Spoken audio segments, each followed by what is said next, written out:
Hello everyone, so in today's video I'll show you guys on how to change your mouse cursor in Windows 11. So first, open up your web browser and search up mouse cursor in Google. So the first results that will pop up will be real world graphics. So just click on that link right there, and as you can see there are tons of options in which mouse cursor that you can use, but for now I'll use a specific one since this really fits with Windows 11.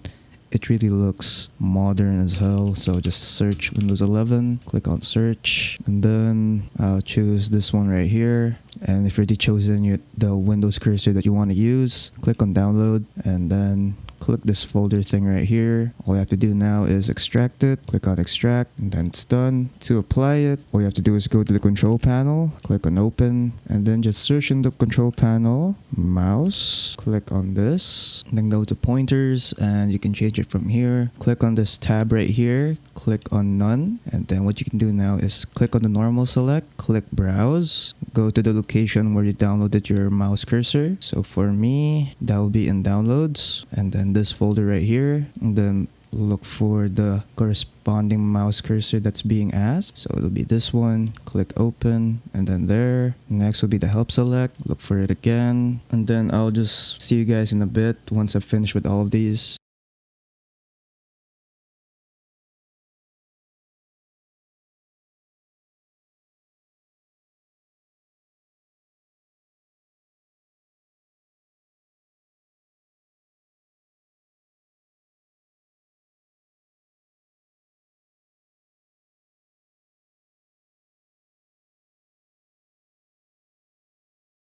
Okay, now once you're done, you can save it and name it. So I'll just name it Windows 11, click on OK, and then click on apply, click on OK, and then you are done. So that's pretty much it on how to change your mouse cursor in Windows 11. So yeah, hope you guys enjoyed the video. Don't forget to leave a like and subscribe for more tech tips. That is all.